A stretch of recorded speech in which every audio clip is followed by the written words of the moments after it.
भजनाष्टक। मित्रों, इस श्रृंखला का तीसरा भजन आप सुनेंगे।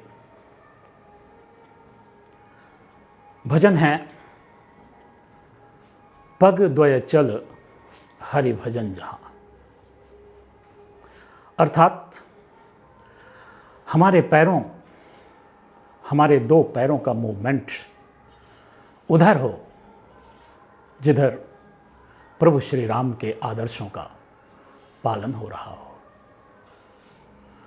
जिधर भगवान श्री कृष्ण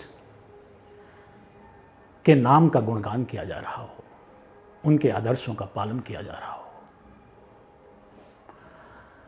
हमारा मूवमेंट उधर नहीं होना चाहिए जिधर आसुरी संस्कृत को बढ़ावा दिया जा रहा हो। सुनिए ये भजन। पग द्वय चल हरि भजन जहाँ, पग द्वय चल हरि भजन जहाँ। राम नाम धन नित निकषत है, राम नाम धन नित निकषत है। ठहरे ठहरे तू वहाँ,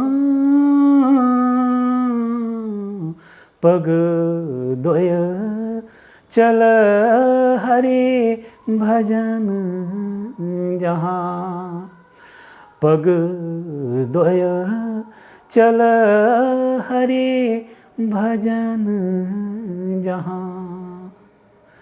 राम नाम धन नित निकषत है, ठहरे ठहरे तू वहाँ,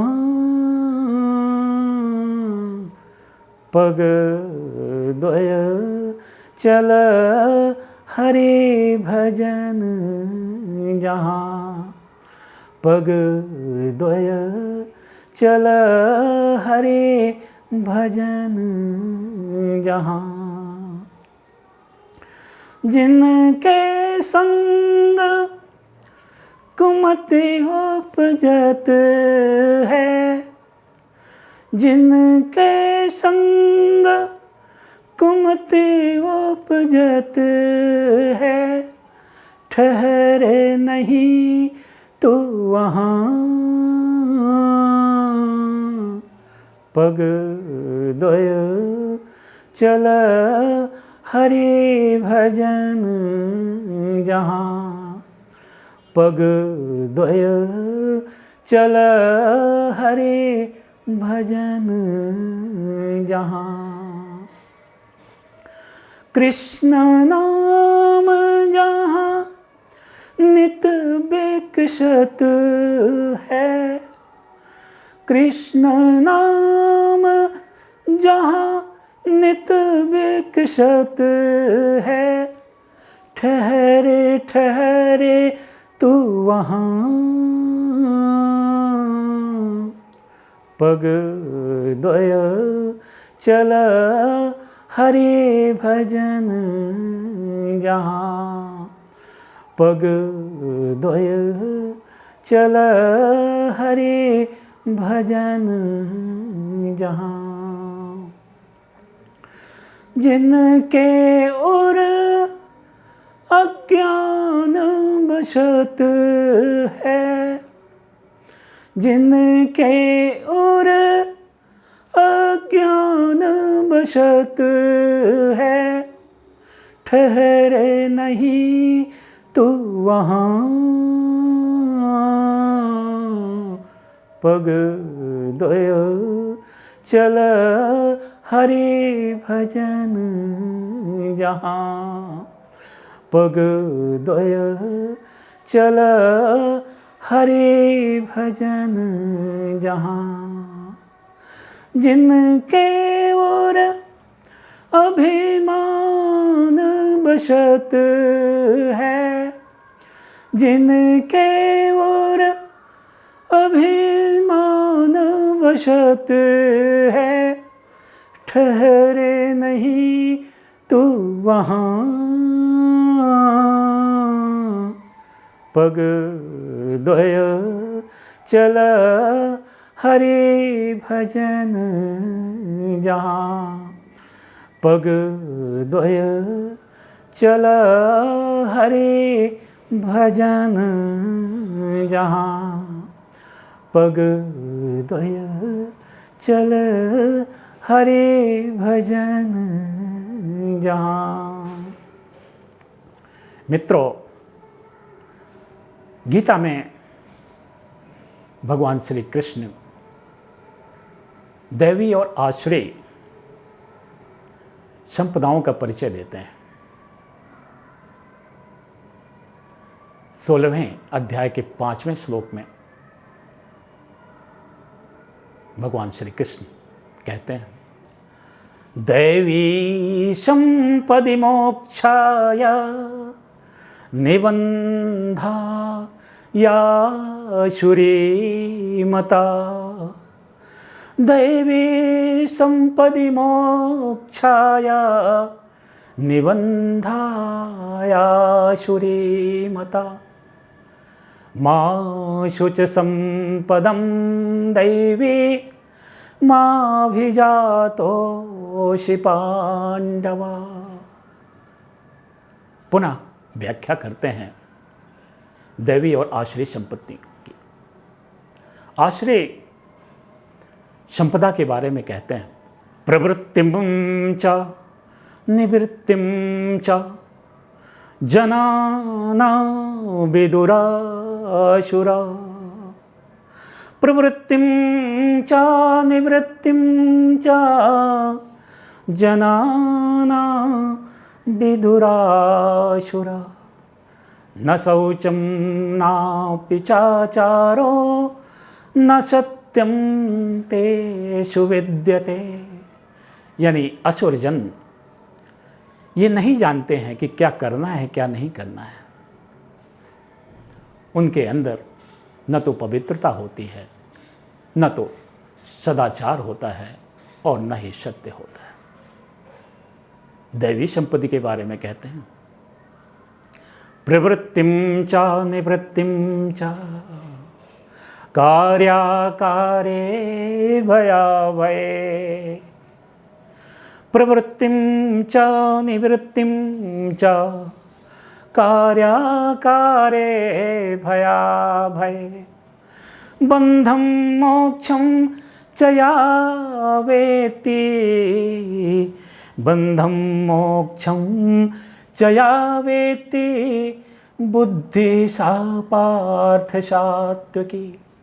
सात्विक बुद्धि जानती है क्या बंधनकारी है, क्या मोक्षकारी है, किस चीज़ से हमें डरना चाहिए, किससे नहीं डरना चाहिए, क्या करना चाहिए, क्या नहीं करना चाहिए। इसका विचार उस बुद्धि को होता है जो सात्विक होती है। मित्रों, श्रीमद् भागवत में 8वें स्कंध में एक कथा आती है समुद्र मंथन की। देवता और दानव, इनमें हमेशा टकराव होता रहता है, किंतु शक्ति प्राप्ति के लिए एक समय देवताओं और दानवों में दोनों में ये समझौता हुआ कि शक्ति प्राप्त के लिए, समृद्धि के लिए समुद्र मंथन किया जाए। समुद्र मंथन देवताओं और दानवों ने मिलकर किया। समुद्र मंथन में सर्वप्रथम हलाहल विष निकला, जिसको शिव ने अपने गले में धारण कर लिया और सृष्टि को बचा लिया, सृष्टि को समाप्त होने से बचा लिया। और बहुत सारी बहुमूल्य चीज़ें निकली जिनका बंटवारा देवताओं और दानवों ने कर लिया। अंत में सबसे महत्वपूर्ण और बहुमूल्य चीज़ निकली अमृत। अमृत पर दोनों झपट पड़े।